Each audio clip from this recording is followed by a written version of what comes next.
Hi, I'm John Ray, and welcome to the Thriving Podcast. I'm your host and intuitive coach, dedicated to amplifying your intuition, transforming your mind, and igniting your inner magic to create a life you're obsessed with. 2 years ago, I was burnt out as fuck in a toxic relationship and a successful tech career that I just wasn't happy in anymore. I left it all behind with no plan, and now I'm running my own business, immersed in purpose and passion, happily married to my soulmate, and living out my dreams every single day. And if you're badass enough to be listening to this podcast, then you're already on the fast track to doing the same, babe. On this podcast, we'll dive into all things life, business, heart, mind, body, and soul, empowering you to up-level your life and embody your happiest, healthiest, and hottest self. It's time to make idealistic your new realistic, because you're not just here to survive, you're here to thrive. And here we are. Welcome to episode 1 of my podcast, Thriving. The Thriving Podcast, Thriving with John Murray. I don't exactly know what it's called. It's called Thriving in one way or another. Right off the bat, I want to set the tone of this podcast with transparency and authenticity and vulnerability. Y'all, I'm not gonna lie, this is not the first time that I've recorded this episode. The first time I recorded this episode was literally months ago, and it's been a journey. I will tell you, the journey I've been sent on when I set out to start this podcast, I mean, you never do. You never really know the path that the universe has planned for you. You never really know all the other pieces of growth that you need to get to a certain point. So I was just like, I'm starting a podcast. I'm going to record the episode. Bing, bang, boom. Going to get it out there. And the universe was like, oh no, like there's way more you need to do to prepare for this mentally, emotionally, energetically than you even realize. So yeah, it's been a journey. Literally, I recorded that first episode back in December and it's now May. And for one thing, that episode was just, I mean, it was good. It was my story. And that's what this episode is going to be, is just my story, really just telling you guys, like, I mean, a lot of you probably know parts of it. I don't know if anyone really knows, the whole raw, unfiltered story of my life, kind of just, where I started and how I got to where I am today. And it's a pretty crazy story. It's been a pretty wild ride. And I really think that everybody listening, no matter if you are, just into personal growth or into business, or, if you're a friend, if you're just someone that's interested in my life, if you are a potential client, if you're someone in my community, or like anywhere in between, if you're just someone that's nosy and likes stories, I think that you're going to get a lot out of this episode, and there's going to be a lot of value in here for everybody listening.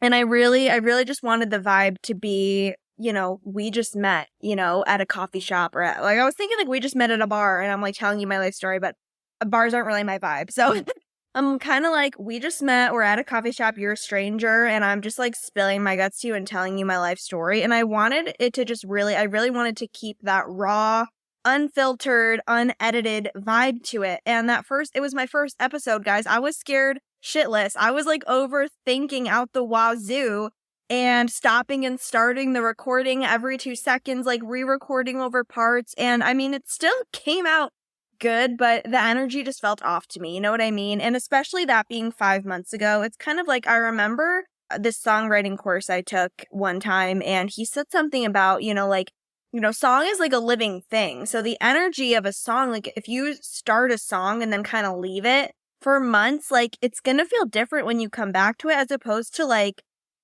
starting a song and being in the energy and kind of going with the flow of it and finishing it while you're still in that mode of inspiration, if that makes sense. And that's kind of how I felt with the podcast. So much has changed about me, and I've even healed and grown so much since I recorded that episode, even had deeper reflections on things I talked about in that episode that I never realized before, and, changed how I feel about the podcast and myself. And I've even changed my niche in my business. So it just felt outdated, and the energy felt stale to me, even though it still was a great story. So I was literally just scrap, delete, we're going again. And I'm just gonna go again. I mean, it's still my story. It's the same story. So I'm just trusting that whatever's meant to come through is gonna come through. Of course, I was like, but like, what if I forget this? I described that really well. And I just had to throw all that aside and be like, John Marie, practice what you preach. Whatever's meant to come through will come through. And I feel like this is gonna be a lot better. And this feels like the vibe. So with that said, let's just get into my story. Or, yeah, I guess. I mean, I was going to kind of talk about, like, why I started a podcast, but I don't think that's important. I mean, it is important, but I already know this is going to be long AF, so I really just kind of want to get into it. And I know you want the juicy tea, right? No, juicy tea. Tea is not juicy. Spicy tea, piping hot tea, juicy details, juicy deets, and steamy tea. So this is going to be a bit long. Not all the episodes are going to be this long, but there's a lot to tell. So, get your drink, get your latte. If you drink alcohol, get your drink of choice, whatever that is, and, get cozy, whatever you're doing, whether you're just sitting and listening, driving, on a walk. And yeah, we got a lot to talk about. All right. I want to go back to, I'm not going to tell you my entire life story, okay? It's not going to be like a 5-hour long episode, but I feel like starting in high school is like makes the most sense because yeah, it was kind of like the beginning of my adult life, right? And when I really started becoming aware of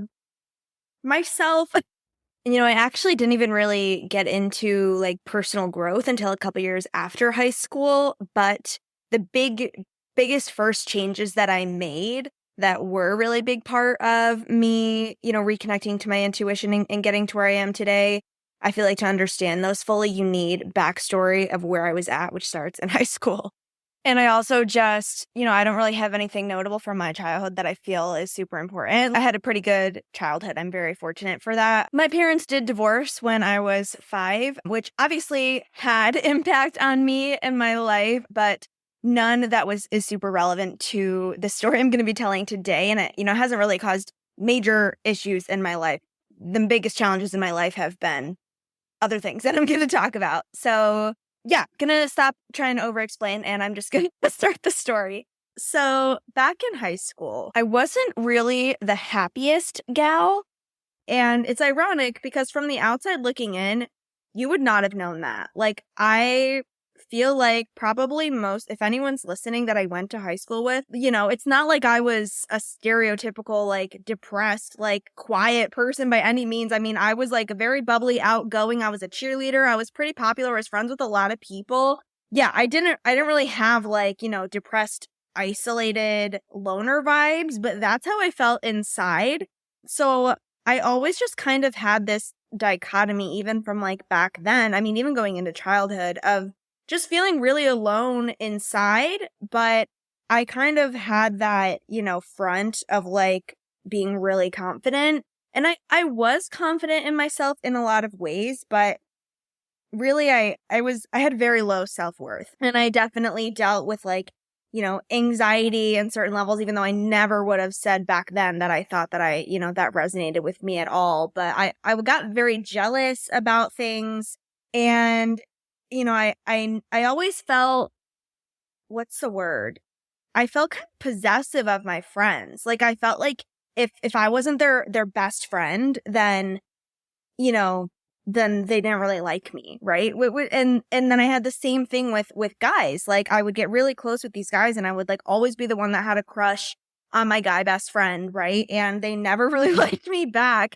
And so I felt like, even going back then, I just kind of always had this really low self-worth and like always just feeling rejected and feeling really so desperate and needy for validation, right? Which obviously like those kind of things get so exacerbated for everybody in high school. But I remember, it's so funny because I look back on high school and I'm like, high school was so fun. I miss high school. Like, it was such a vibe. Like, I had friends and community, and I really loved having that built-in, community every day and seeing my friends every day, because as I've grown older, I've, maintaining my adult friendships has not been my forte, but that's a whole other thing.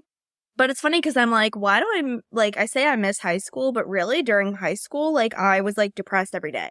Like I would, not really talk to anyone about my feelings. I was a huge bottler. I basically spent most of my time on my on my Tumblr blog, just writing about how depressed I was, how I was forever alone. I was literally that like forever alone girl, like so not who I am today. And I know a lot of people are like that in high school, but that theme stayed with me for a while. I was also just I felt super misunderstood. I was very like, Mom, you don't get me, like that kind of teen. Like my mom and I had got into a lot of tiffs when I was a teenager. Yeah, I didn't even really open up to like my sister. Like I would have maybe a couple people that I would ever open up to. But even going back then, I was like, the main quality that defined me was just like bottler, like so out of touch with my emotions. I was terrified of negativity, of sadness. Like I would do anything I could to avoid sadness.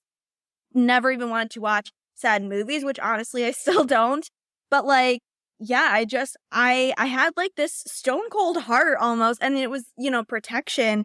And so it was kind of like, to my family, I was kind of like, not very open and warm and loving. And then to my friends, I was just kind of very like the strong friend, and like just confident and fun, and like didn't really open up much to them either, except for a couple friends where we would just kind of like, commiserate over like how lonely we were. It was, yeah, I mean, man, high school was a crazy time.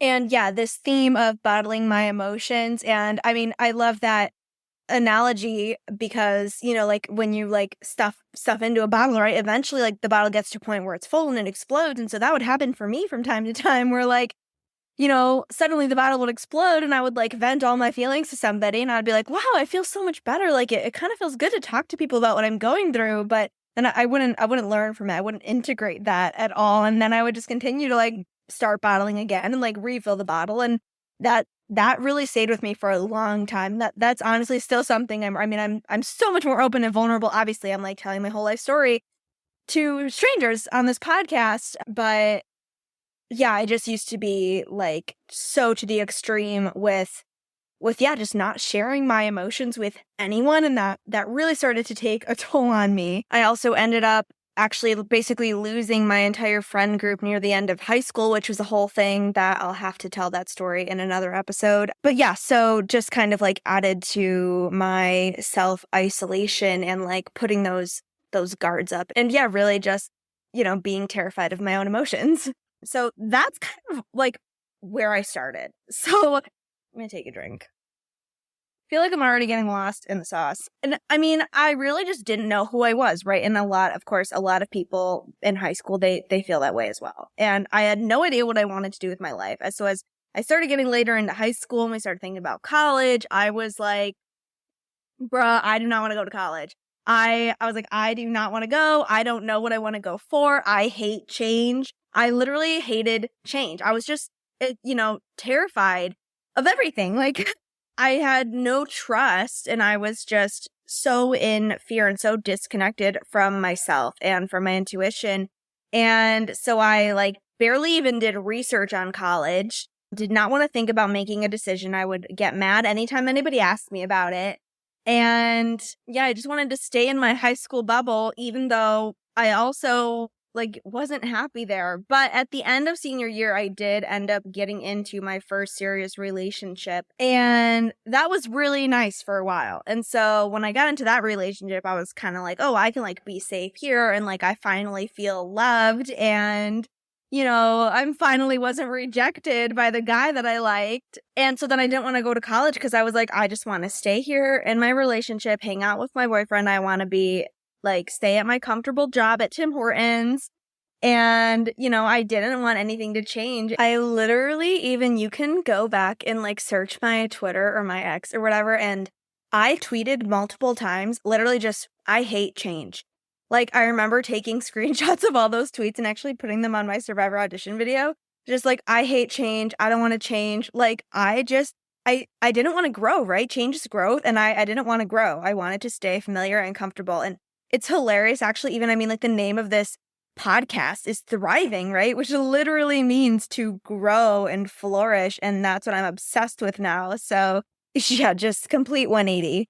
And it was also like, a big barrier to moving forward in your life is often you feel like you don't know what you want. And I was the definition of I don't know what I want, right? Of course, if you follow me or, you will learn as you listen to this podcast, I always say you always know.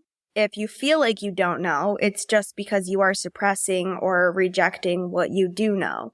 Right? So I knew what I wanted, but at that point in my life, I just was so far away from having that self-awareness or being able to actually open up to what my true desires were.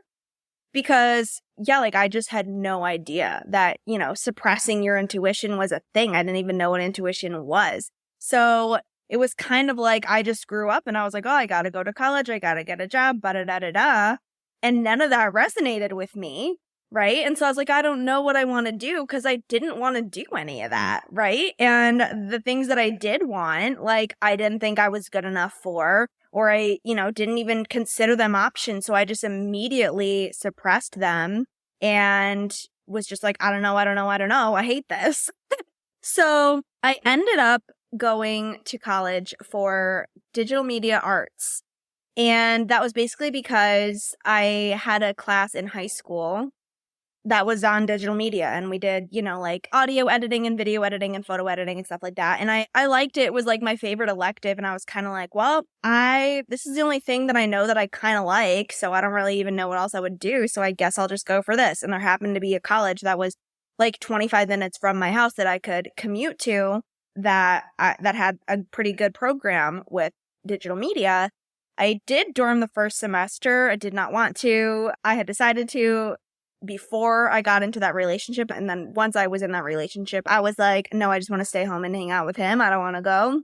So I still went, ended up not getting a great roommate. We did not get along. And I just knew, I just wasn't open to it, right? So I knew pretty quick I wanted to come home. My mom, she tried to help. She tried to get me to stick it out for a semester. And I was like, no, I'm coming home. So I dormed one semester, then I came home and commuted. And so all through college, I didn't really have much of a college experience. Again, I was like very much a loner and I would just like go to class and like hang out with my boyfriend. And that was pretty much my life. And yeah, so I kind of just like was chilling all through college, working at my job at Tim Hortons. And then I got a server job, hanging out with my boyfriend and going to class and studying and doing the thing.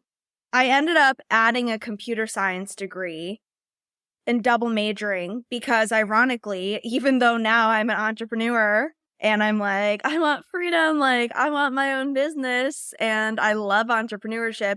Back then, I was the complete opposite of who I am now.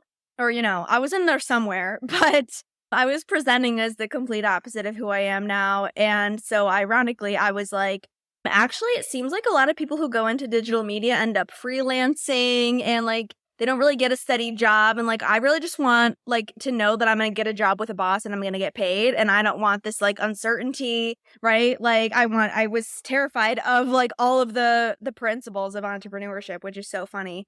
So my mom was like, well, you're very like math sciencey brain. What about computer science? Like your school has a really good program for that. Sounds like you'd be good at it. And I was like, computer science, what's that? And I took an intro to programming class, instantly loved it, like fell in love. So I did really love computer science and programming and software development for a while. And that's because there are a lot of elements of it that I still have in my business today, like the problem solving and the debugging and the analytical thinking and the creativity, especially in school. And I lost some of those elements as I moved into the, industry, like working in the corporate world. But in school, when it was just kind of like, here's a project, figure it out, that was fun to me. And it came really naturally to me and I was really good at it. So I double majored in computer science and digital media. Basically, ended up getting a job right out of college. I was like doing all the things, going through all the steps. So I had this great relationship. He got a great job that was paying well. Like I graduated college with a 4.0, like with this awesome degree. I got this internship. Then I got this job. And I was like, making a really good salary at a really good company and a really like well-respected career right out of college. And I was doing all the things going down that standard path to success, right? One moment that I always like to know is when I got hired onto full time out of my internship at my first job as a web developer, I remember feeling some resistance and some doubt. And I remember, again, I still did not have that self-awareness at all. Like I had not come into my self-development, personal growth, self-discovery journey at all yet. And I remember when he was offering me the job and I was like, I loved this internship. I love this team. I love working here. But like, I'm feeling like I don't know if this is for me. But I was like, but I don't really know why, because I don't really know what else I would do. And I was kind of this thing of like, I recognized that I didn't want to move forward. But again, I just didn't have the awareness to even go deeper with it and know why, or the perspective, right? To know there were other options. And I was just like, well, this is all I would really do. Like, what else would I do? Like, go to a startup? Like, in my mind, it was just like, well, those are the only two options, like corporate job or startup job. Like, if it wasn't like, oh, maybe I don't actually like want to work in an office at all or anything like that, right? And so I just didn't even know how to go deeper into that. So I was like, well, yeah, I don't know what else I would do. So I'll just do this, I guess. And it's actually funny because I remember my boss too at the time. And I mean, he's amazing. And shout out, Scott, if you're listening. I'll probably shout you out multiple times. But we were able to have really open conversations. And I remember I can literally picture having that conversation with him. And it's funny that this moment stuck in my mind so much. I remember him telling me a story about someone that he knew, basically, that, kind of went on this similar path and was in, corporate and really successful. And then all of a sudden he just decided he didn't want to do it. And then he like went and kind of became a hippie and like went all like kind of down the path that I actually ended up going. And it's so funny. I remember him telling me that story. And at the time I was like, what? That's weird. I'm not going to do that. But he was telling me the story like in a very encouraging way of like, hey, if this isn't what you want, like there's a million other things you could do. And it's just so funny how at the time I was not even receptive because I was like, oh yeah, no, that's weird. I'm going to stay here and just like do this. So anyway, I just think it's funny to note that because it just goes to show how important self-awareness is on your journey, because you are always getting those nudges, right? You're getting the signs over and over and over at every single stage of your life. And I always say the very first step and the most important step is just to start to become aware and be open to even listening, right? And just start observing and looking for the signs. Because if you're not looking, it could be right in your face and you're not going to see it. So that was that. I stayed at the job and I went into working full time and I started doing my adult thing, right? Meanwhile, my relationship was slowly dying. And I have nothing bad to say about him. Truly, we had a great friendship. It was a great first relationship, but we ultimately just weren't compatible. And I think we got together really young and we got very comfortable, and so it just started kind of like to lose the passion and we weren't really moving on to the next stage, right? Like, I wanted to move in together. I was like, when are we getting engaged soon? And it just kind of felt like, he wasn't really ready to commit, or just we weren't on the same page, right? Like we weren't on the same timeline, and that was an incompatibility ultimately. And, we got together when I was 17 and you really just, like I just told you, I had no idea who I was at 17. So, as we grew up, sometimes you grow up with people and you grow together and sometimes you grow apart. And really, we grew apart as we grew more into ourselves. And that is ultimately what started happening. And I think I actually kind of suppressed a lot of my growth and like a lot of parts of myself that were trying to come out as I was growing into adulthood, because deep down, I knew, like on some level, that if I let myself grow into who I was, really trying to be and let those parts come out, that it would lead to more incompatibilities and I would have to leave the relationship.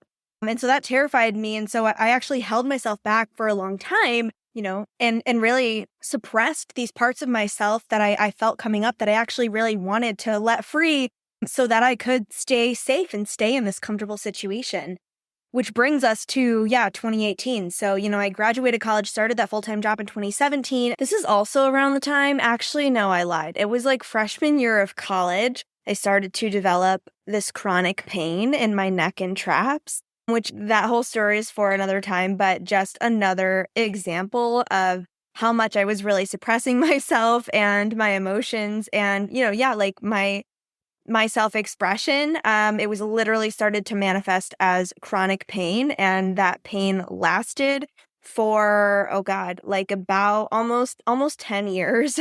And yeah, story of how I healed that for another time. But essentially it was stuck energy and yeah, suppression. So then I started to discover the world of self-development, spirituality, manifestation, all the things in 2018. And that's when I really finally started to let these parts out that I'd been holding back and finally letting myself really grow into who I was trying to grow into and just, really reconnect to myself and my intuition. And I remember some of the first people that introduced these concepts to me. Clark Kegley, he's a huge one. I'll definitely shout him out if you don't follow him. He still posts. He's an amazing life coach. He was a big, mentor for me from afar from a while. I remember I got the audiobook E Squared by Pam Grout, which was like my introduction to law of attraction. And so I started to become familiar with all of these concepts that are now so deeply ingrained in me and my work and my life. And that was my introduction. It was kind of after I had been at my full-time job for a year-ish. I remember late 2018 having this epiphany, finally, that I was holding myself back in about a million ways, right? And I remember learning about the concept of a limiting belief and just having this epiphany in this moment. This was a life change. This was literally the turning point of my life when I had this epiphany of oh, hey, wait a minute.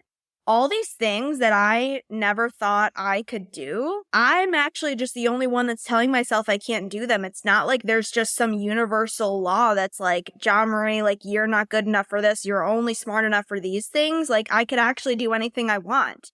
And it was mind-blowing to me at the time. Mind-blowing. Maybe it's mind-blowing for somebody listening. Maybe, probably a lot of people listening, you've already seen me talk about this a lot, but it was mind-blowing to me and I was excited. And I want to point out too that I had been, very quote unquote successful up until that point.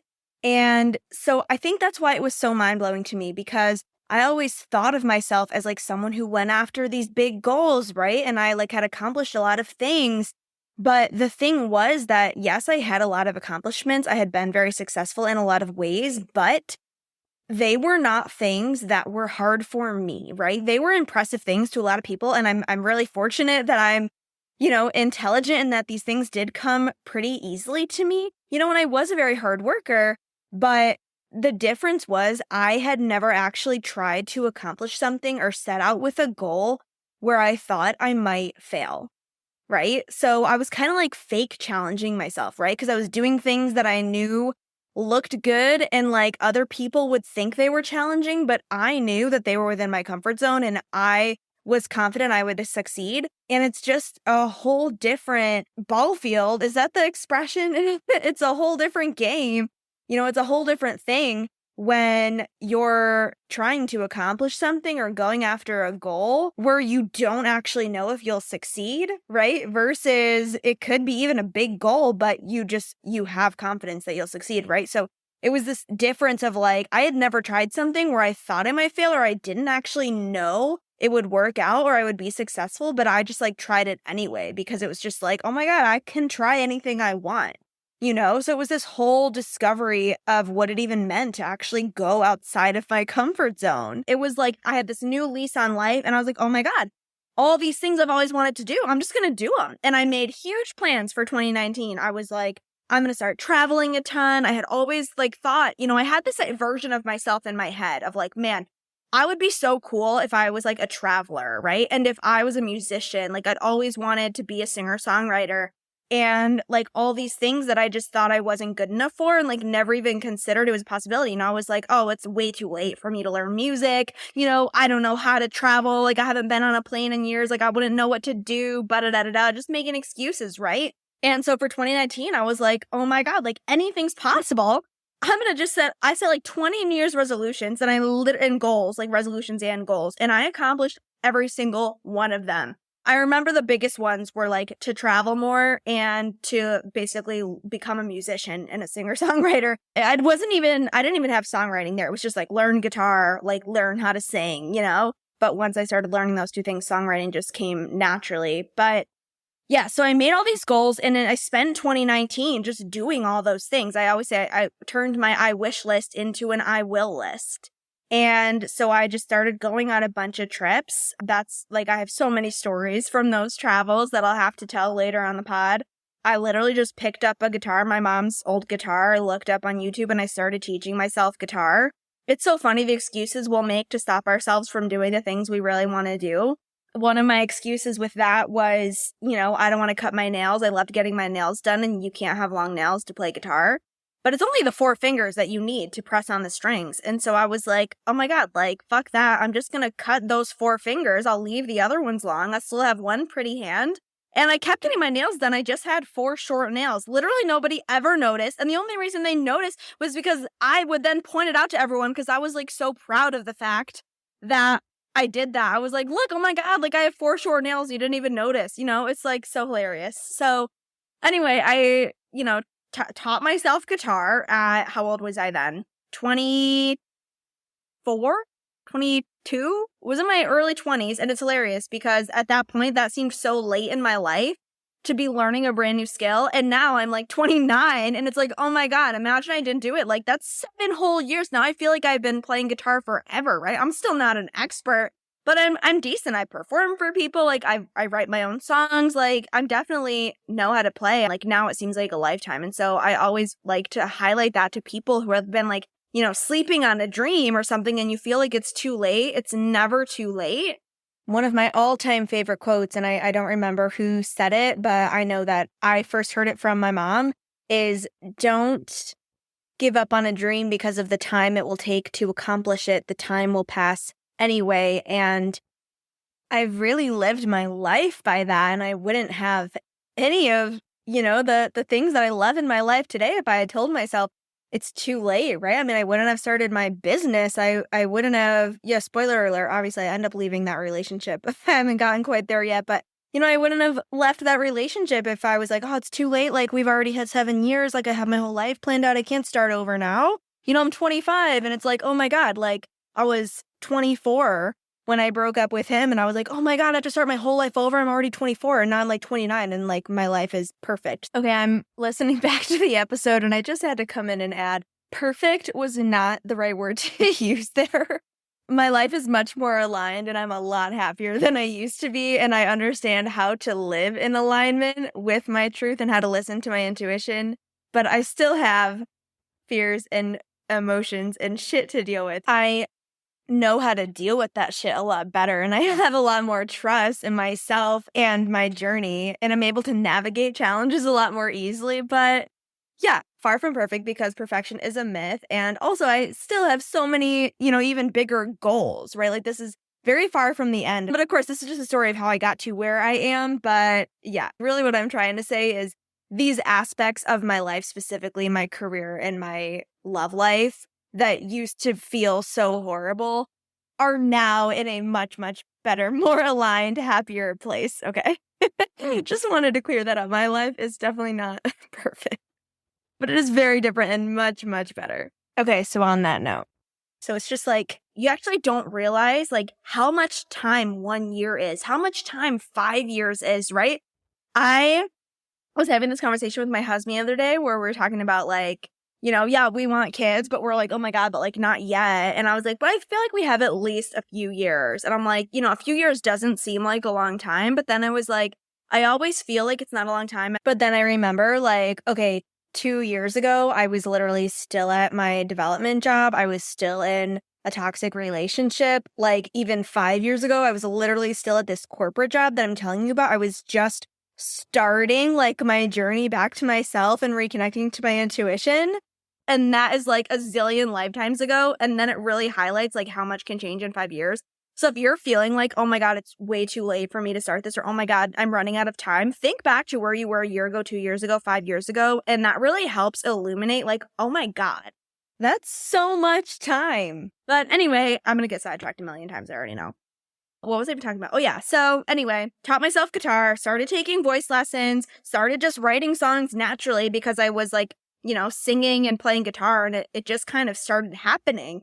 And, I told you I was a huge bottler, and I kept all my emotions inside. And so that was actually really beautiful for me to find the gift of music and songwriting as a mode of creative expression for me, because that was really the first time that I ever felt like I had truly a safe outlet for my emotions, and even felt like I had the ability to express my emotions, because I felt so terrified to express my emotions to anyone.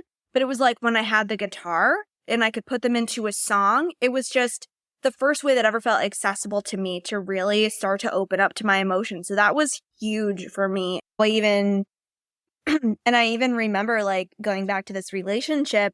One time I was just like playing around on the guitar and I ended up just writing this entire song about like how I wasn't happy in the relationship. And that was the first time I even like had let those feelings come to the surface. And I remember kind of being like, right after I wrote it, like, oh shit. Like, oh, okay, that's how I feel. Like it just came out. And I was in such denial at that time that I kind of was just like, like, that's just whatever, that's just like me being dramatic, and kind of like erased the song and just like pushed it down and just totally went into denial about it. But yeah, so I'm hopping all over the place, of course, but long story short, had the time of my life in 2019 and, started really letting myself come back to myself and free myself and grow into who I really was and who I wanted to be, and really, reconnecting back to my intuition and like, what do I really want and who am I really and what do I value, and just, figuring out who the heck I was and what I wanted, which was my huge question my whole life. I was like always Googling like, what's my purpose, how to find my purpose, like what's my passion. I was so obsessed with like finding my passion. And I finally realized like, oh, my passions like have always been here. I just thought they were out of the question for me.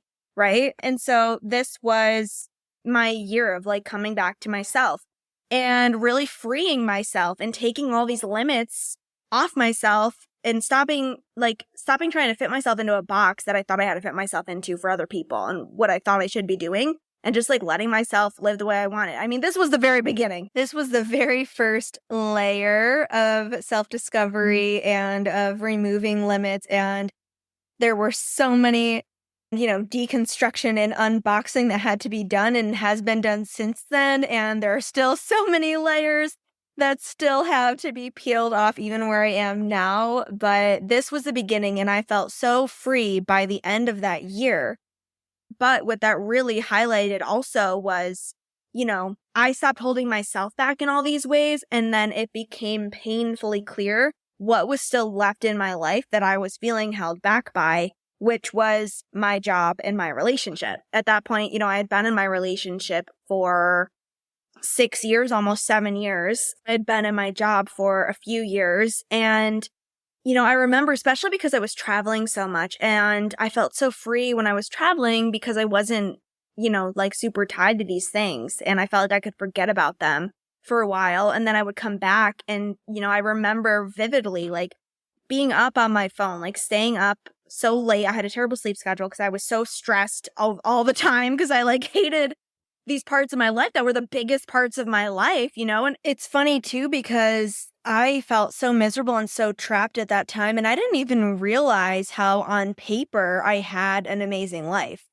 right? Like I had kind of done everything you were supposed to do. I had the relationship, I had the money, I had a great job, like everything was good on paper, but I was so incredibly unfulfilled and just not in alignment at all. And I had really just gone down this path that someone else had laid out. And I just thought I should go down it. And I never even stopped to think, like, is this what I want? And I found myself just kind of in this life that someone else kind of like designed for me, this life that I didn't choose. And, I always like to say, I don't remember where I first heard this either, but I always like to say a good way to know if you're settling, right? Or if you should make a change is if you could start fresh, right? If you could just erase your entire history and just choose like to wave a magic wand and tomorrow your life can be however you want, right? Like, would you choose this again, right? Would you choose this same exact relationship?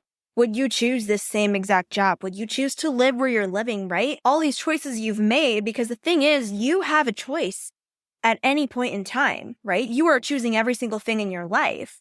And so I got to this point where I felt like I didn't have a choice because I thought I had already chosen and now I was stuck here. Or, I was grappling with like, how could I ever choose something different? This is all I know. But it's like, truly, like, if you had asked me right then and there, if you could choose to start fresh tomorrow and, would you choose this job? Would you choose this relationship? And the answer was no, I would not have. I just felt like I had to stay because, yeah, it was all I knew. But I just felt stuck. And it's hard to let go, because there are still good parts. Still, like my ex and I, we still had a really good friendship. It wasn't like he was even treating me horribly, right? And there were a lot of perks at my job, and I was making great money, and I was good at it. I'm sure a lot of you can relate to that, and I hope someone takes away from this too, that just because there are good parts of something doesn't mean that you have to settle for that, right? It doesn't mean that you're not meant for more. If you have a voice telling you you're meant for more, you are meant for more, right? And not even just you're meant for more, but there's more meant for you. And there's actually something that has all of those good parts and so much better on top of that. And at that point in my life, I had not really had to go through any kind of big breakup like that with a job or a person. And so that was the first time I really had to be faced with that choice of letting go of something that I knew was not for me anymore. Just solely based on the trust and the belief that there was something better. Even though I didn't feel like I had any proof of that, I had really never taken the leap of faith before. So I was terrified, and I kept myself in those situations where I felt really trapped for a long time. And I remember staying up, writing notes in my phone just about, how I felt so unsatisfied and unfulfilled, and I felt trapped, and I felt like I was meant for something more, and I wanted to explore the world. All these I was like writing lyrics in my phone because I was this budding songwriter, and I still felt terrified to express this to anybody else, right? Or even say it out loud. It was all I could just do to acknowledge it in a note on my phone of I still have screenshots of those notes. It feels stale. I feel like I'm chained to my desk, all this stuff.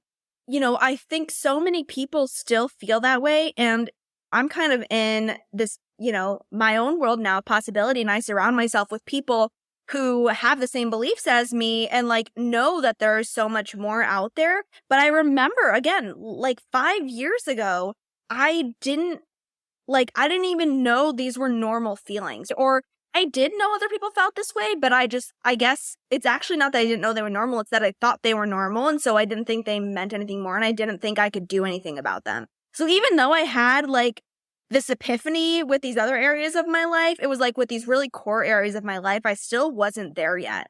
So it was kind of I was oh, everyone hates their job. I think I just, I thought I just had to settle. I thought I just had to be grateful. I had tried talking to my ex about it. I was I'm not happy. Can we change this? And, it would never really go anywhere. And simultaneously, I was burning myself out at my job because that boss that I mentioned before, who's, my first mentor and just such an amazing mentor and friend, and always has been a huge inspiration to me. And then, one of the first people too, that has just always believed in me and shown me so much support no matter what I want to do. And he was really the first voice that would always say to me, John Marie, you're going to do such amazing things. You're meant for so many, so much better.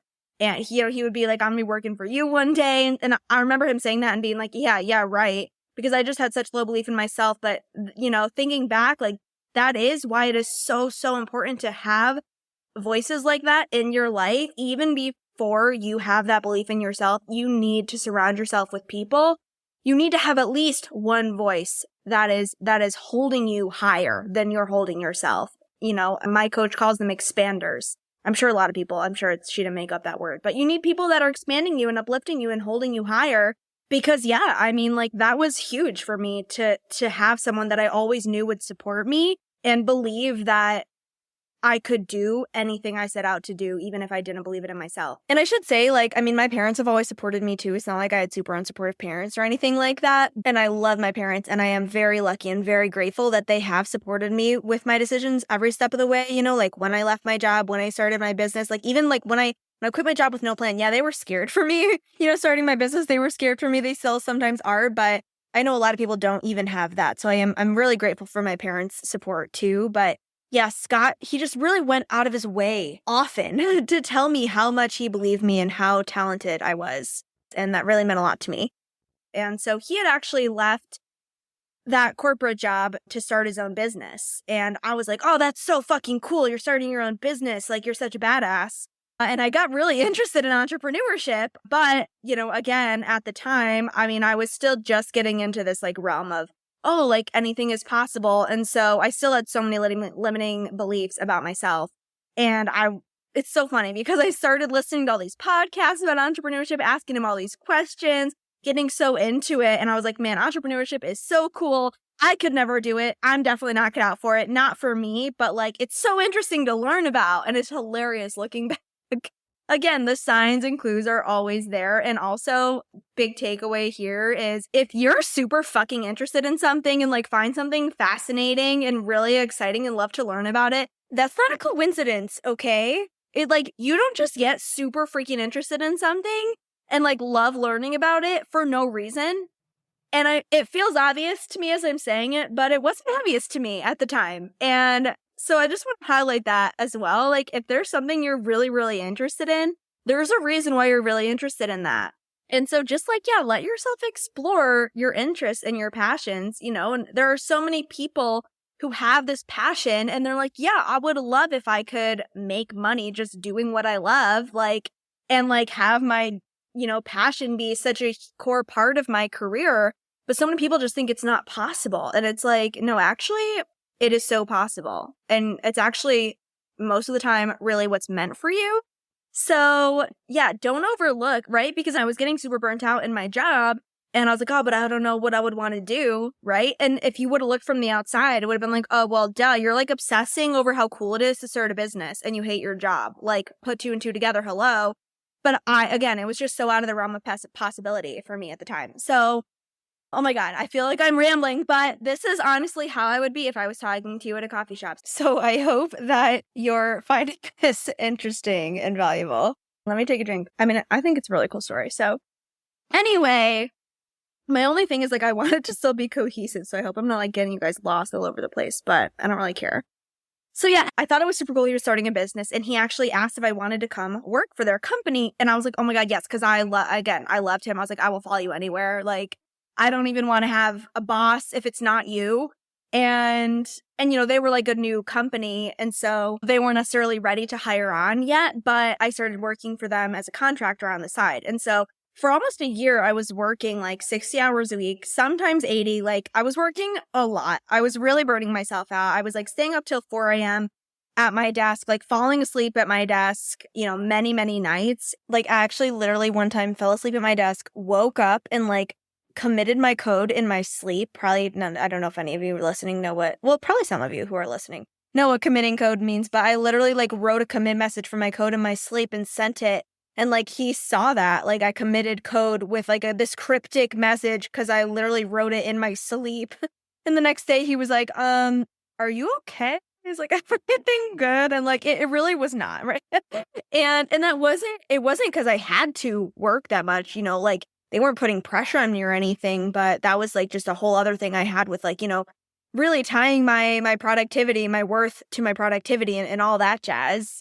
So I really burnt myself out. And so basically by the end of 2019, I was at this point where I was so burnt out. I had lost all motivation for any type of work. I stopped doing that work for him because I was like, I can't handle this. I was like, I can barely actually keep my shit together at my full-time job.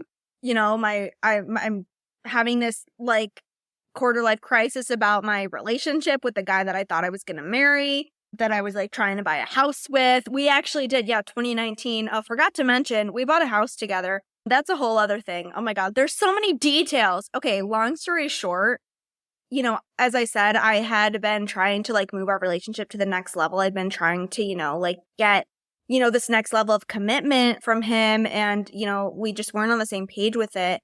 And felt like I was kind of begging. At a point, it was I just felt like I kept getting rejected because I was like, okay, well, are we going to get married? Or are we going to move in together? And it would always just keep kind of be something else. And it kept being delayed. And finally, like, he agreed to look for a house together. And I felt like I'd finally got what I had been fighting for so long that it was like, even though by that point I knew deep down, I mean, it was very deep, but I knew deep down like that the relationship wasn't for me anymore and it wasn't where I wanted to be. But because it was like a sunk cost thing, right? Like I put so much into it and like we finally were doing it. And there was also a part of me, you know, that was still in denial and was kind of, you know, hoping that maybe the house would fix it, right? Like, you know how like sometimes like people like have a baby because they think it'll fix their relationship. And it's actually like, no, that actually like if you think having a baby will help your relationship, then it's probably going to just like exacerbate all your issues, right? Like it was kind of like that. And it was kind of like, I was like, you know, like that meme of the guy that's like thinking like smart, like about the idea that's like not really a good idea.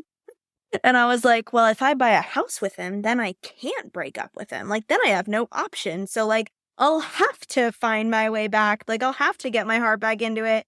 And yeah, obviously not the move, you know, not very good logic, but I was in denial.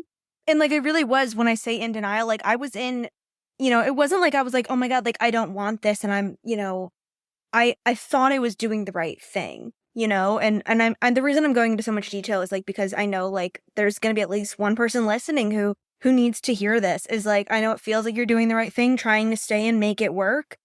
But you know, if you're staying in something where your heart is not fully in it, it's hurting you and them, right? It's not like you staying is at least good for the other person, even if you're hurting, right? Like neither of you are getting the love you deserve. And that goes for like honestly any situation, you know, a job, a relationship, like you know, all my people pleasers listening, you know, remember like people pleasing, like if it's draining your energy, like you're not actually even helping the other person and serving them in the way that you want to. It's actually bad for both of you if it's not an even energetic exchange. But yeah, I didn't realize at the time. And so I went ahead with it and we closed on a house. It was a really nice house and we never even moved in. We never even moved into the house. And I like to call that one of the most expensive mistakes I ever made. But, you know, sometimes you really just need the universe to slap you in the face. And at that time, I needed something that big to help me realize that I really needed to get out of that relationship and that to accept that I just wasn't happy, even though like he was a great person and we had all this history and there were all these things that it was gonna like hurt a shit ton to let go of. And I was terrified of hurting and I was terrified of hurting him. Again, I had never gone through anything like that. And so I really needed something as big as like buying a house and then being faced with like, oh my God, I can't move into this house with this person. Like I'm not in love with him anymore. And I needed that. I needed that much of something to get me to realize and to actually take action. So we closed on the house and yeah, I broke up with him a month later. And it was that at that point in time, that was the hardest thing I'd ever done in my life, truly. And it really, that broke me open. And that was the start of me really like opening my heart again, ironically. Well, I have energy moving. Because yeah, I had never had to face my emotions. Oh my God, I'm getting so emotional actually as I'm saying this, surprisingly. I had never had to face my emotions as much as I had to face them up until that point. Like that really forced me to confront, you know, that hurt, right? And that sadness and that loneliness and just everything and the guilt of hurting him and just like all of it. Oh my God, we're already 40 minutes in. I feel like I'm only halfway through. Woo! And so that was really great timing also because we broke up December 2019, which was 3 months before we went into COVID and quarantine and all that fun stuff. So basically the combination of breaking up with my relationship of 7 years, my best friend, like, remember, I had like isolated myself. Like, I mean, still had friends, but I spent most of my time just in that relationship. And I still like was not really open with a lot of people in my life. And even when I actually realized I had to break up with him, my sister like called me out and had to pull it out of me. It wasn't like I just like kind of came to it on my own and was like, okay, I'm going to do this. Like I remember I was talking to my sister and one of my best friends. We were like giving life updates and my friend was like, oh, like John Marie, how's the house? Like, how's everything going? And I was just like, good. And I guess I like did. I couldn't barely answer. And I gave some awkward laugh. And my sister was like, that's not the laugh you do when things are good. That's the laugh you do when like you're lying when things are really bad or something like that. And she totally called me out. And she literally had to pull it out of me with yes, no questions because I could not even bring myself to say the words out loud. And then, you know, they really helped me kind of process it and actually talk to him. So like shout out to my sisters. But yeah, if that like just goes to show. And so I was really struggling with that. Every single day I was going back and forth feeling so guilty. Like I should just go back, like, but I knew and just trusted like there's something better. And I just really had to ground into that trust, even though I was really going through it. I'm sure everybody listening has gone through a breakup like this and you can relate. So yeah, take all of that and then throw it into quarantine and isolation. And I basically got super depressed and I kind of hit this rock bottom because I still hated my job, right? Now I was working at home. I wasn't leaving the house. I was trying to like find a new normal and trying to process all this loneliness from my breakup. And then I got totally thrown into this totally not normal situation, way more isolation and loneliness. And my family and I did not see really eye to eye on the way that we wanted to live and handle, you know, life during quarantine and that whole time period. And I love my family. You know, we've always been very close. We still are very close, but that was definitely a rough patch. And I know they're probably listening. I think they know this. So obviously there's, you know, no hard feelings. I love you guys.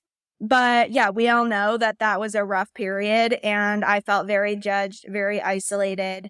So it was kind of just like all these feelings from the breakup were even more exacerbated. I felt like I was trapped in my own home a lot of the time.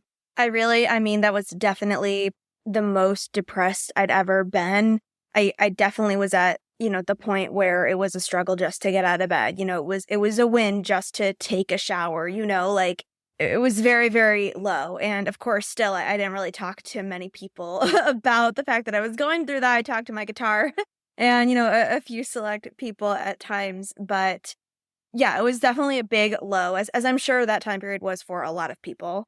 And yeah, hated my job. I would like, you know, stay up till 5 a.m., roll out of bed, like to my computer, barely get any work done because I could hardly even focus. I was just like so burnt out and miserable. And even though I had just made this really powerful choice to choose myself and leave that relationship, I was not equipped to handle it. And you know, there was just a lot of healing that I had to do. And again, I had been introduced already to, you know, mindset and personal growth and stuff. And so I had kind of those tools, but I had really not gotten into like deep inner healing and inner work or like inner child or shadow work or anything like that. So this is the time I have to mention during quarantine where I got addicted to online survivor games, online reality games, which they're hard to explain if you don't know what they are. But long story short, if you know the reality TV show Survivor, I'm a big fan. I always have been. And I stumbled across this community online where people basically that were big fans of the show hosted these games, online versions of the game, and they went on for a month. And you made alliances, you texted people, and you know, made real relationships, and you would vote people out and like play these apps and puzzles for challenges. And it's as nerdy as it sounds, but it was real relationships at the core of it. And that kind of became my safe space during quarantine. And it was really like I made a lot of really close friends on there. And I find this important to mention for two reasons. One, because that's actually when I met Sindri, my now husband, through that community. A lot of people ask how we met.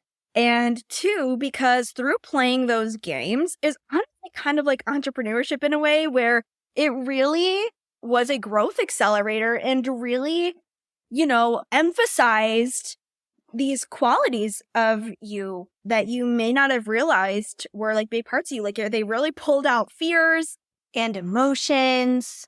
It made me realize what a loyal person I was. I remember one time I had asked my mom to describe me in 3 words, and she said loyal for one of them. And I was like, loyal? What do you even mean? Like, I'm like, what? How does that even apply to me? And then I realized as I played these games, like, oh, I'm like diehard loyal. And so it's very eye-opening in a lot of ways. And they were a really big part of my personal growth journey, especially, I remember one time I got to the end of a game and I got to the finals where I was competing against another person to win. And I lost because like basically the jury didn't vote for me. Again, trying not to get too survivor nerdy on you, but I had to face like that rejection and that failure. And that was really like when I learned like a new perspective on failure and success and winning and losing, and realized that failure is just a stepping stone to success. And we're actually really only happy when we win because it means we didn't lose. And how like the journey is so much more important than the outcome, and all these lessons that I use in my business. Now I learned them in that survivor game, and also just on perspective and really realizing like, why didn't this jury vote for me? Like, I thought I was being so honest and genuine with them, and they all thought I was being fake. And like realizing that I had I had responsibility in that, like, and I had to take responsibility for my role in those interactions. And before then, I had very much been, like, oh, if you don't like me, that's your problem. Like very much blaming other people for any type of conflict. And this was the first time I really kind of let myself look inward and be like, oh, every single interaction, there's multiple perspectives. And yes, I have my perspective, but that doesn't mean that my perspective is right. And really, like, I became so much more open-minded after I had that epiphany of realizing like everyone's just looking at the world through their own perspective and their own experiences, and like projecting, and like the difference between intention and action. And I think that really softened me as a person too, because I became a lot more empathetic and a lot more open to other people's perspectives and to the, possibility that I could be wrong about things, which was huge for my growth. And I feel like this was really a turning point for me in like becoming a better person. and that's why, you're probably like, is this really relevant, John? Like, this story's already an hour long, but like, I really feel like I used to not be that great of a person. And of course, I believe everyone is good at their core, right? And I was just a hurt person, right? Hurt people. But I'm a healer now, and I try to look for the light in everyone and spread love. And so, I feel like this is all a really important part of my journey because, I have hurt a lot of people. I mean, I was never intentional, but, I used to also like really compartmentalize a lot. And again, was just so detached from my emotions. And so, this was a huge part of like me kind of really opening my heart and becoming a more empathetic, loving, and understanding person. And that's been a big part of my journey too, is even finding forgiveness for myself for all of those experiences. Which, on that note, another important thing about this community to mention is, after that breakup, I was super lonely, super emotionally vulnerable, and I basically just started clinging to anyone I could find that would give me attention and validation and love. So I basically got into this string of like situationships where like, and also just like, I would just like flirt with everyone. I was so desperate for validation. It's sad looking back. I was so desperate. Honestly, it's like the only word that I can think of to use. And so I remember basically the last of that string of situationships, it was kind of a mutual ending. So it wasn't even like I got full out rejected, but I remember just feeling so rejected and just so upset over it. Like, could not even handle it. We were really good friends and I was upset about the loss of the friendship, but I was like, I didn't know what to do. And that was a huge moment for me. It was when I first started going to therapy, first of all, finally, because I had always been like, I can do it myself. I don't need therapy. I don't need help. I still very much deal with the like, I can do it all myself mindset, but I've come a long way. But also I realized, this is the first time I don't actually have anyone else to go to. And I didn't know how to be alone. And I realized like, I don't know how to be alone. That's why I'm so miserable. And I knew there was deeper inner work and something deeper going on that I needed to heal, but I didn't know how. I had heard of like, again, shadow work and things like that, but I didn't really know what it meant. I didn't know how to do it. And that was actually when I invested in my first coaching program, Embodied Love, shout out Matt Kama. And it was a 2-month program. I paid $2,000 for it. I would have paid $100,000 for it, honestly. That program literally, if I didn't invest in that program, who knows if I even would have ended up with Sindri? Who knows if I even would have my business right now? that changed my life in so many ways. It introduced me to so many of the deeper healing concepts that I use in my work today and have, helped me heal so many aspects of myself and others. And really was just like my first introduction to truly cultivating self-love. And so I went through that program. It was amazing. I finished that program and I was like, I'm ready to take on the world. I feel so good about myself. Like, I have these standards. I'm not settling anymore for anything. Like, that's just not even an option anymore. And I didn't even want to meet anyone. Like, I was like, I'm ready to just date myself and just do me. Meanwhile, I still was hating my job. But I feel like I have to take you like all the way down the relationship path first before I can wrap up the job storyline, because they're very, very intertwined. And I always say this too, is like, that's why I like coach holistically, because everything is connected in your life. And there's no way that you really truly can find clarity and success with your business or with your career if you're still like in shitty relationships, and vice versa. And it's why, I mean, like, most of this episode is me talking about, my relationships and everything. And it may not sound even related to, my business and my career, but really at the core of everything is just, this journey of self-worth. And that's literally at the core of like everything in life is your self-worth and your self-love, truly. Like, with your business, with your career, with relationships, with anything you could think of. All this part of my journey was so necessary and so related to every other part of my journey, especially, with my business and everything. And I'll talk about that more in a minute. But yeah, so basically I graduated that program. I went on this trip to this festival in Atlanta. And I was like, I'm a free bird. I'm just vibing, living my life, doing me. And I met this guy on that trip. And what I didn't realize at the time was this was my final test, because I was like, hey, universe, I love myself now. Like, I'm ready for this next level. I'm going to manifest my dream partner. I was basically saying like, yes, I really love myself. Like, I'm ready for this up level. And the universe was like, okay, bet. Let's see if you really, really love yourself the way that you're saying you do. And they sent me this relationship. They sent me this guy. And I knew from the very start, intuitively, deep down, it was not for me. It was not going to work out. But turns out I really needed that final test and that final experience to take me even lower than I thought I could go in terms of self-love and self-worth and relationships. And so long story short, I ended up getting into this super toxic situationship relationship with this guy that went on for about a year.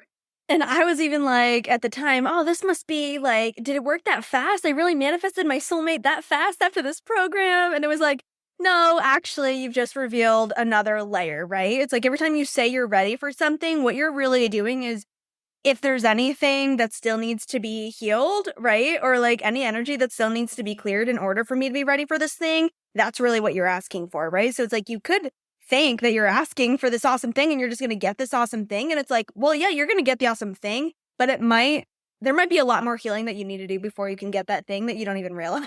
Kind of like I was saying with the podcast, right? I was like, okay, podcast. And it's like, oh, okay, that means we're going to have to send you on this whole journey of like healing all this stuff around your self-expression and authenticity, right? And like perfectionism and all these things. And then you can start a podcast and actually put it out, right? So it's always a surprise path. It's never the path you think it's going to be, but it will always lead you to where you're meant to be in the end. So yeah, long story short, I went through this whole toxic relationship for about a year. And while I was in the relationship, I was aware. And I was like, it was so weird because I was like, I had gone through all this like healing and like, learning how to like be self-aware and all this stuff. And so I was in this relationship and I was like, I know that this is a bad situation. I know I deserve better. I just learned all this stuff and I know I should just leave, but I'm not ready. And I would just openly acknowledge like I'm not ready and I can't explain it, but I want to be in a bad situation right now. Like I want to be treated badly. I want to keep myself here. And it really was because I needed to get to that true rock bottom of self-worth to actually realize I didn't want it. Right. So I had to let myself get there I knew there was better. I had to let myself get there because I needed that experience to be ready to choose differently, right? And so I see this a lot too, is like, I'll always tell you ready is a choice. But at the same time, sometimes you aren't ready and that's okay too. And you actually need to go through the bad choices to get yourself to a place where you are ready, and like everything's a lesson.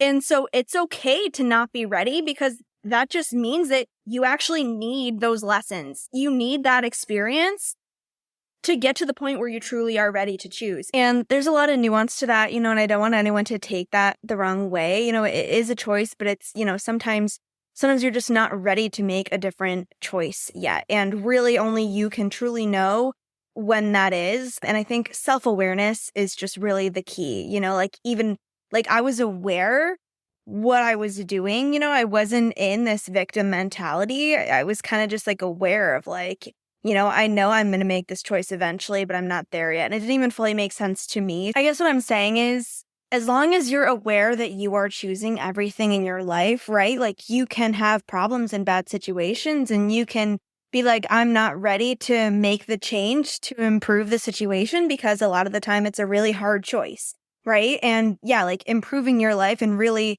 making these changes, it's hard. And it's hard to do the work, and it's hard to make the difficult decisions. So it's like I wasn't making excuses. I wasn't trying to pretend that it was out of my control. I was very aware it was in my control, and I was still owning my choice, and I was just like, yeah, I'm not ready to make the hard choice yet. And I think that's a really important distinction to make. And sometimes, again, it has to go really far until you are ready to make that hard choice. It's like sometimes we really need to get to that place where the discomfort of the current situation is bigger than the discomfort of the hard choice, right? Like it's really uncomfortable to make that choice and take that action to change or leave a situation.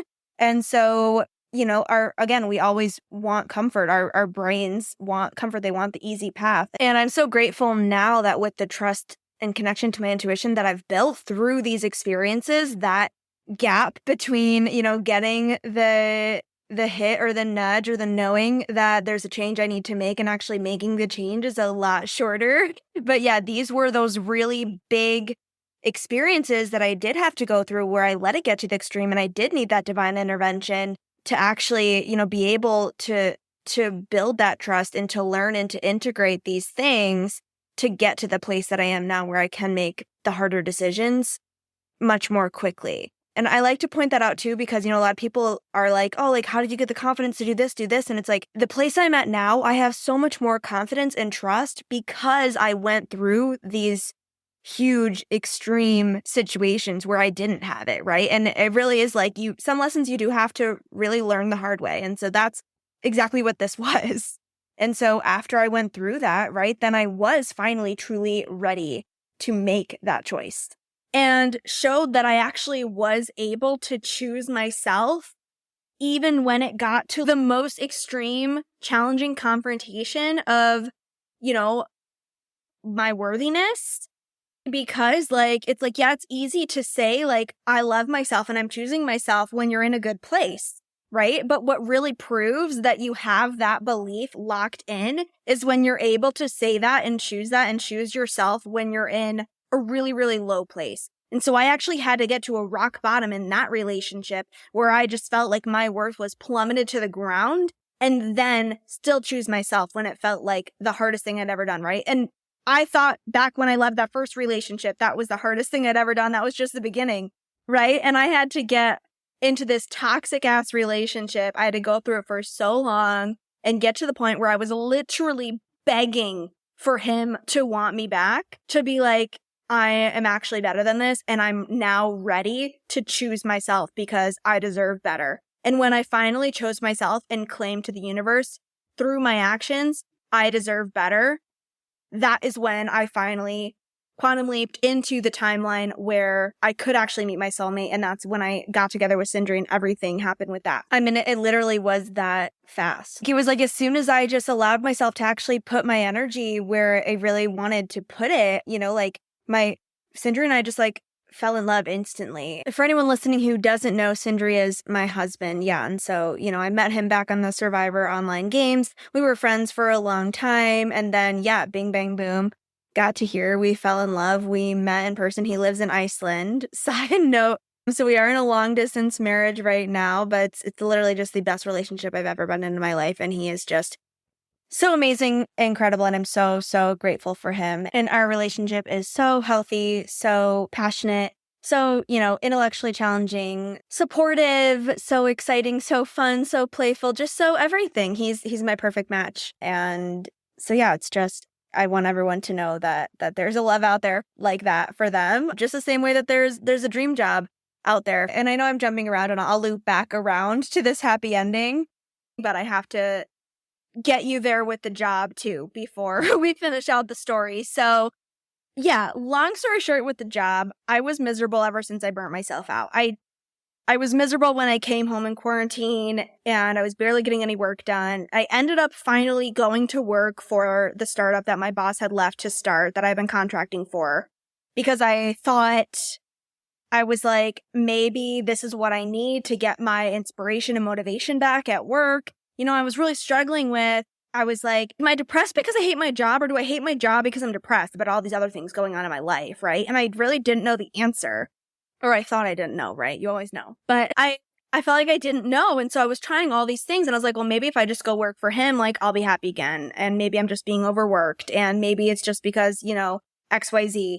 And, I had not wanted to leave also my other job because I was going to miss my team. And then we were home and I was like, well, I'm not going to see my team anyway, so I might as well just switch jobs. And I had been putting off switching to his company because I was so burnt out. And I didn't want to go work for him, unless I knew I was going to be able to fully deliver and fully show up, like as the employee that I knew he deserved and that I wanted to be and that I used to be. But I got to this point of I don't know what else to do. I'm going to try this and I hope it helps. So I went to work for him. I got a little excited for a bit and then I kind of fell back into the same thing. And, I was getting work done. I still felt super guilty, because I knew my heart wasn't fully in it. But I would always just keep telling myself, well, maybe once this happens, it'll get better. Maybe once this happens, it'll be better, right? If you ever catch yourself thinking that once XYZ happens, it'll be better, that's a red flag. It's never the answer. It's never the solution. It's never actually how it goes. But, I was in denial, of course. Another big theme of this journey, denial, and really a journey of learning acceptance. So I was like, once we get back into the office, then I'll be better. And we got back into the office. It was better for a little bit. And then, it got worse again. And then I was like, well, maybe if I just change what I'm doing, or I can change a little bit about my role, or maybe I just need to be grateful and shift my perspective. And I tried all these things and I just wasn't happy there. And it was just getting to the point where my body was just screaming at me that I had to leave. And my life was just consumed with stress and guilt and dread. Because meanwhile, I'm in this toxic ass relationship. And then every day I'm dreading going to work. I'm going to work feeling so guilty because I'm hardly getting anything done. I'm then going home and trying to catch up on work that I didn't finish. So I had no life outside of work. And the relationship was long distance, by the way. I was hardly even socializing with anybody. And I would just stay up till 10 p.m. trying to work, procrastinating, barely getting anything done. I would go to sleep at 4 a.m. because I was just up in bed stressing about going to work the next day. So then I would sleep late because I was up till 4 a.m. I would not even get into the office until 11. Then I would feel so guilty that I was showing up late and still barely getting anything done. It was just this horrible cycle. And really at that time in my life, the only light was, well, one, Sindri, because we were friends at the time and we were slowly getting closer. But two was pole, because I had started pole dancing around the same time that I started therapy and did that coaching program. And I remember that time in my life where I had pole one night a week and I would leave pole and be like, wow, this is the only time of the week that I actually feel happy. And that was my happy place. And I was just miserable. And I, again, was Googling every day, trying to find answers because I didn't know how to look for them in myself. I was so burnt out from the combination of hating my job and hating my relationship. I was miserable again, didn't really talk to people about it. And I thought that I couldn't leave without a plan. And I was like, I don't know what else I would even do. This is all I've ever done. And I just didn't know what to do. I just couldn't see the possibilities, right? I didn't even know it was an option to leave without a plan, or, I didn't even know that I could look outside the realm of web development. I didn't know that I could learn something new. I couldn't, I wasn't able to see what was even possible. So I just felt stuck. And when I left my job, it was not even like this empowered decision. It was literally like, I don't know what else to do, but I can't keep doing this. I literally can't do this anymore. I literally got to the point where I was coming into work and I could not even get anything done. And I actually was going to miss a deadline. And I was like, I can't do this anymore. Like, I cannot even continue to take a paycheck from you. I feel too guilty. Again, I had so much respect for my boss too. So I felt so guilty that I wasn't showing up at my best, right? And I didn't even know why. And I was like, this is such a great place to work, and I kind of got to the point where I was like, if I'm going to be doing web development, like this, I wouldn't even want to work anywhere else. This is the best place to work. So it must just be like, I'm not meant to do web development anymore, right? And really what it was is just, again, I used to love my work, but it was just the context of what my work had become that I just wasn't aligned with me anymore, right? I wanted meaning, right? I had grown so much more into myself and my values had changed, right? I had gone from like being an introvert who wanted to sit behind a desk and not talk to anyone to being an extrovert who I was like, I want to connect with people. I want to be out in the world exploring and like doing meaningful work that feels fulfilling to me. I want to be making a difference in the world. I want to be connecting with people. Like I want a job where I'm like, making connections every day and I want to feel passionate about it and excited. And I want to be learning new things. And the thing was like, I had the opportunity to learn new things at this job, but I was like, oh, actually, I don't want to learn about these things because these things aren't interesting to me. Right. And so it was like, I just had to really kind of come to terms with like, this is not what I'm passionate about anymore. I want a job where I can spend more time in nature and feel free and I feel connected to the mission and the purpose of what I'm doing. Right.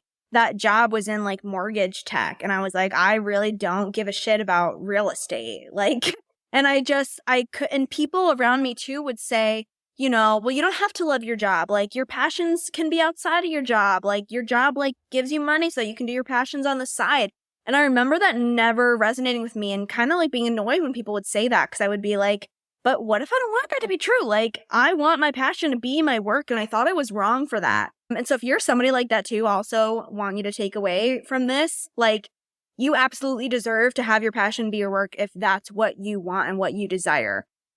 Some people are satisfied to just work for a result, to work to make money and have their passions on their side. And a lot of people aren't. And a lot of people just think they have to settle for that. And you don't have to settle for that. And I let that keep me where I was for a long time because I didn't think that, because I just thought, yeah, okay, like I guess I can't have my passion and my work be the same. But really, I'm the kind of person that like I need my passion to be my entire lifestyle, right? Like my work, my passion, my life, they're all intertwined. And that's how I am now. I live, sleep, eat, and breathe this work that I teach, right? And that's how I like to live my life. And so I just realized I wanted more. And I was just like, I just got to the point where I was like, I can't do this. I'm not happy. I don't know what I want, what I'm going to do instead. I have no idea what I'm going to do after this, but I don't think that I can figure it out until I give myself space so I can like be less stressed and actually get clarity. So I recognized that I at least needed space to like heal and like, not be so burnt out so I could actually create space for answers to drop in. So I talked to my boss. I couldn't even get the words out. I literally just like was like, tried to tell him. And I remember coming into work that day and I was like trying to emotionally and mentally prepare myself. I was on the verge of tears like all day long. And like I was also dealing with like, all this shit with, that ex too. So, I mean, I was not in a good place. I was so stressed, terrified to talk to him. And I was sitting at my desk just on the verge of tears. And I remember he walked by my office and he's like, hey, and I was like, hey, and he could immediately tell something was wrong. And he goes, what's wrong? And I literally was all I could do not to burst into tears. And all I could get out was I was just like, everything And he was like, is everyone safe? And I was like, yeah, everyone's safe. I like couldn't even say anything else. And I was just like, I can't talk. Like, or I'm gonna burst into tears. I'm not gonna be able to get these words out without just like crying. And I don't want to just like burst into tears and not be able to explain what's wrong.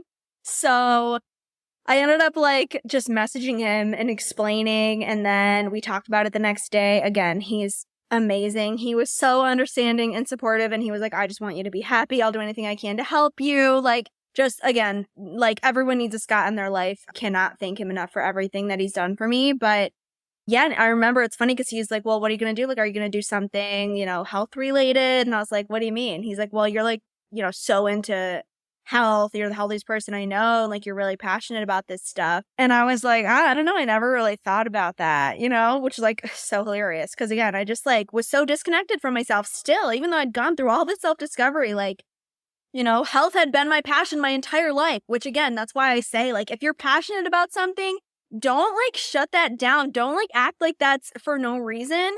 Even if you don't see how that passion could ever tie to a career or a business or make you money, I promise there's a way, right? Even the parts that I loved about software development, debugging, and problem solving, I use those in my coaching, right? I solve people's problems, right? I break things down to the root cause. That's what debugging is, right? So that's why I enjoyed that part of it, but I didn't like everything else that came with it. So now, really what you get to do is you get to take all your favorite things and everything you're passionate about and everything you're good at and everything you're like doing, and you get to create a career out of that. And that's the beauty of entrepreneurship. And it's not always starting your own business, but a lot of the time it is, and it can be. And again, like even, with starting a business, I was like, I'm not cut out for that because, I thought that the entrepreneurship and like was just startups in like Silicon Valley because I was in the tech space, right? I didn't realize that entrepreneurship is also like starting a podcast, right? And like becoming an online coach and like life coaching, motivational speaking, and or like, freelancing or like sharing your art, like, becoming a musician, whatever it is, like that's all entrepreneurship. It's all under that umbrella. And really what the beauty of why I love entrepreneurship so much is, because you really do have permission to just take all the things you like and all the things you're good at, and you deserve to be able to make money and support yourself doing what you love and what you're good at. You don't actually have to settle in any way, shape, or form. So yeah, he was really supportive. I was like, I don't know what the fuck I'm going to do. Took some time off, traveled a lot. But coming back to how I was saying, you can't get clarity in one area of your life if you're still settling in another area of your life or still burning yourself out in another area. And so I was still in that toxic relationship. And basically I was like, I thought I would just heal my burnout naturally by not being at my job, but I was still burning myself out daily being in that toxic relationship. And so it wasn't until I finally left the relationship, and I had left the relationship and the job, that everything started to come together. And it really was kind of like bam, bam, bam. Like after I finally got myself out of those two situations, then everything started happening. I met Sindri and we got together. I mean, I already knew him, but our relationship changed and we got together, and I finally got the clarity and the download around like the business I wanted to start and that I wanted to do coaching. And I'm going to go into that whole part of the story in the next episode of like really what led me into coaching and starting my business, because we don't have time for that in this episode. But I love reflecting on this because it really was very simple actions that led me to getting this clarity and to like creating the life I had always wanted to live. And now I'm literally living my dream life. I run a business I'm so passionate about. I love my work. I love what I do every day. I spend every day doing what I want, right? I'm being my own boss. I can go in nature. I'm connecting with people. I'm making a difference. I have freedom. I travel all the time, right? And I'm married to the love of my life. I'm so, so happy, right? I perform my music, and I just do everything I love in my life is everything I ever wanted to be that I never thought it could be.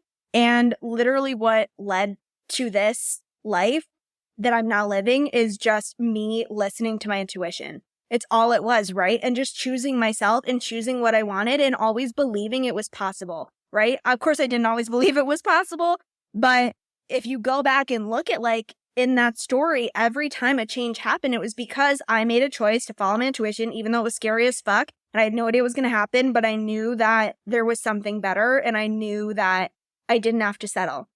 right? And even though, as you could tell from that story, throughout making those decisions, right, there was a lot of like internal conflict and turmoil and a lot of fears I had to work through and a lot of late nights and crying and stressing. It was very messy and it was not a pretty journey. But when you kind of zoom out, it's like, oh yeah, like all you have to do is just make the hard choice, right? Easier said than done. But when you make that hard choice and you let go of that thing you know that's not meant for you anymore, you don't even have to know what is meant for you, right? It will come to you because you've made that choice to elevate yourself to the next level, to that next timeline of I let go of this thing that's not meant for me. I'm following my intuition. I'm trusting and allowing the universe. I'm making space for what is meant for me to come to me now, right? And yeah, that's really just how the world works. And so that's my story. I honestly, not gonna lie, guys, I feel like this was even messier than the first one that I recorded, but we're just going to go with it. I hope that you got something out of this. I would really, truly love to know if any part of my story resonated with you. You know, if you're going through something similar, if you've ever gone through something similar like that I have at any point in my journey, right? Or if any of these, you know, nuggets of wisdom have landed with you, I would really love to know. Just, you know, I would love for you to reach out and share your story or just, you know, let me know what spoke to you or what you would love to hear me talk more about on this podcast, what you would love to learn about. You know, reach out to me on Instagram. It'll be, you know, linked in the show notes. It's just my name at John Marie Kawadi. You know, text me if you have my number. I really just would love to know, yeah, if this podcast helped you in any way or just like connect and like learn your story because you just got to hear mine in all its, you know, all its glory. And even better is if you loved the podcast and you want to support the podcast or support me, or again, if you took anything away from it or you think that, you know, this would be powerful for somebody else to hear, please share the podcast, share it with anyone you know, send it in a text message, share it on social media. And as I mentioned, there's a giveaway going on to celebrate the release and the launch of the podcast. So if you share the podcast, share your takeaway from the episode, from any of these first 3 episodes, and screenshot that you shared it and send it to me or, you know, tag me on social media so I see it, then you'll get an entry to the giveaway and you also get an entry for rating and reviewing the podcast. So it's super easy on Spotify. You literally just like click the stars to rate it and then just take a screenshot of that and send it to me so I know that you rated it. And then on Apple Podcasts, you just scroll down and then you can rate and review. The only thing is you have to make sure that you screenshot before you submit. So, you know, write the review and then screenshot it, then submit it, and then send me that screenshot. So there's multiple ways that you can enter for the giveaway. And again, it's $1,000 credit towards any of my programs or working with me. So it could be used towards my group programs, my one-on-one coaching. I have a business energetics program coming up that you could use it towards. I also offer one-on-one and it can be used to any offer in the future. So if you are interested in working with me in any capacity, you could win $1,000 credit for that. And also if you're, you know, not a potential client, if you're not someone that wants to start a business, if you're not someone that's interested in coaching in any way, shape, or form, but you just want to support me and you just, you know, want to help the podcast out, then you could just rate and review out of the kindness of your heart. I'm also going to, though, be giving away a $50 gift card just to any store of your choice, just so that I really want there to be something for everyone. And I love all of you. And I know I'm going to have people here from all over that are like interested in just me as a person and interested in my personal life, and people that are interested in my business life. So there's something for everyone. Again, it would just mean so much to me. This podcast has been on my heart for such a long time. And we've gone through so much to get here. Anything you can do to help support and share, rate, review, and all that good stuff. So I love you so much. Thank you so much for listening, especially through this like whirlwind of a story I know is kind of a hot mess. It's honestly the vibe. Like, it's going to be a hot mess. And, you know, that was kind of a part of it too, is like, you know, embrace your messy magic. Like that your messy is your magic. And, you know, the more I try to polish it and try to make it not chaotic and all over the place and try to like tell a story like in chronological order, like it's just, you know, it's going to ruin the magic. So I think if you're my people, you're going to love this episode exactly how I told it. And I hope that you can take that away from this as well, you know, embrace your messy magic. And also remember, you know, if you really take one thing away from this podcast episode, I want it to be that you do not have to settle. You do not have to settle for anything less than your wildest, dreams. I really, really mean it. And that was really my biggest realization that got me to where I am today. And I'm so, oh my God, energy again, moving in my body. I'm just so grateful that I realize that now, that I don't have to settle, and you don't have to settle. And it's really honestly like what drove me to create my whole business and like make this podcast is I just want everyone to know that, like, and truly, truly believe it down to their core. You know, like I said, this whole journey really has been my journey of self-worth and healing my worthiness and believing that I do deserve better. And so, yeah, I want you to know, you listening, I'm talking right to you. I know there's a voice that's telling you that you deserve better, whether it's with your relationship, whether it's with your career, whether it's just with the way that you treat yourself and talk to yourself. There's a voice and a feeling deep down telling you you deserve better. And there's another voice telling you that you don't. And don't listen to that other voice. Listen to that voice that's telling you that you deserve the world and all the love and happiness, because I promise you, you do. And it is waiting for you. Oh my God, there's a fly. I hope you have an amazing rest of your day. Don't forget to stop and take a deep breath. Smile.